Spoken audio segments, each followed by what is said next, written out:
बहुत ही बड़े दुर्भाग्य की बात है कि 2-3 मिनट के अंदर आपको जो बातें पता लगने वाली है, या तो यहां पर एक बड़े राज्य के मुख्यमंत्री को पता नहीं है, या कोई बताने से उनको घबराता है, या फिर वो आपदा के अंदर अवसर ढूंढ रही है केंद्र को घेर कर। बंगाल की चीफ मिनिस्टर ममता बनर्जी ने प्रधानमंत्री को लेटर लिखा कि ऑक्सीजन टैंक, कोविड मेडिसिन को टैक्सेस से हटा लिया जाए ताकि लोगों को राहत मिले। सोशल मीडिया के ऊपर उनका यह लेटर ट्रेंड हो रहा है। सभी के सभी पूछ रहे हैं कि केंद्र सरकार को इस समय भी ऑक्सीजन और बाकी ड्रग्स के ऊपर जीएसटी आखिर क्यों लगानी पड़ रही है। ऐसे समय में जब लोगों को सरकार पर, व्यवस्था पर भरोसा होना चाहिए, इस प्रकार के लेटर सामने आते हैं तो लोगों का विश्वास टूटता है। फाइनेंस मिनिस्टर ने इन सभी का जवाब दिया है और यह जवाब जानना आपके लिए बहुत जरूरी है, क्योंकि यह सवाल बहुत ही महत्वपूर्ण है। पहला जवाब तो यह है कि जो कस्टम ड्यूटीज है वो सभी के सभी लाइफ सेविंग ड्रग्स के ऊपर, इंपोर्ट्स के ऊपर पहले से ही हटा दी गई है, तो नई बात इसके अंदर कुछ नहीं है। अपने जवाब में उन्होंने लिखा है कि 3 मई को ही ये सारी की सारी चीजें एग्जेम्प्ट कर दी गई थी, तो इसके ऊपर लेटर क्यों लिखा जा रहा है। मगर इंपोर्ट करने वाली वस्तुओं के ऊपर टैक्स नहीं लेना और यहां पर जो इंडिजिनस सप्लाईज बन रही हैं उनके ऊपर 5% जीएसटी लेने की वजह से ही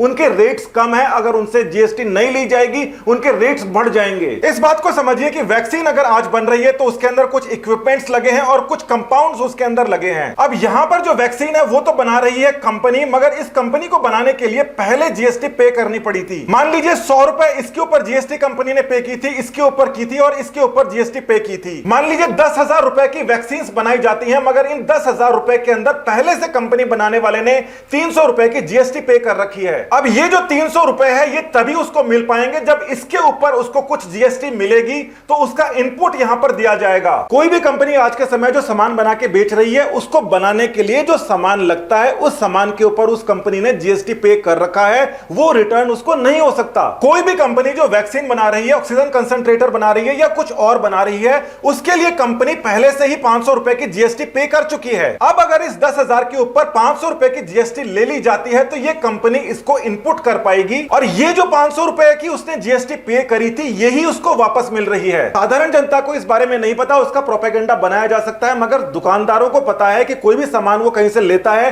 10 रुपए उसने जीएसटी ली है और वो सामान अगर ज्यादा में बेचता है, 20 रुपए अगर वो कलेक्ट करता है तो 10 रुपए जो उसने पहले दी थी सरकार को वो वापस ले सकता है। अब किसी भी आइटम की जो जीएसटी होती है वो स्टेट के पास में जाती है और सेंटर के पास में जाती है। 100 रुपए अगर जीएसटी ली गई है तो स्टेट के पास में 50, सेंटर के पास 50 जाती है, मगर सेंटर वाली जीएसटी वापस स्टेट के पास में चली जाती है 41%, तो 70 रुपए मिलते हैं स्टेट को और 30 रुपए मिलता है सेंटर को। वैक्सीन को बनाने के लिए जो सामान लगना था उस सामान के ऊपर जीएसटी केंद्र सरकार और राज्य सरकार ले चुकी है। अब अगर वो आगे जीएसटी नहीं लेगा तो वो क्लेम भी नहीं कर पाएगा और नुकसान हो जाएगा कंपनी को। यहां पर वैक्सीन खरीद भी केंद्र सरकार रही है, राज्य सरकार रही है और वो जीएसटी रूट होकर वापस उन्हीं के पास ही जा रहा है। फाइनेंस मिनिस्टर ने भी इस बात को बताया है कि जीएसटी अगर हटा ली जाएगी तो कोविड वाली ड्रग्स ज्यादा महंगी हो जाएंगी, सस्ती नहीं हो पाएंगी। और खास बात यह है कि केवल पश्चिम बंगाल के सीएम ने ही यह लेटर लिखा है, बाकी स्टेट्स वालों ने इस लेटर को क्यों नहीं लिखा, क्योंकि उन्हें इस बात का पहले से पता है। किसी भी स्टेट के चीफ मिनिस्टर जब भी लेटर लिखते हैं वो अपने एडवाइजर से बात करते हैं, चीजों का पता लगाते हैं, उसके बाद लिखते हैं। सारी चीजें उनको पता नहीं हो सकती,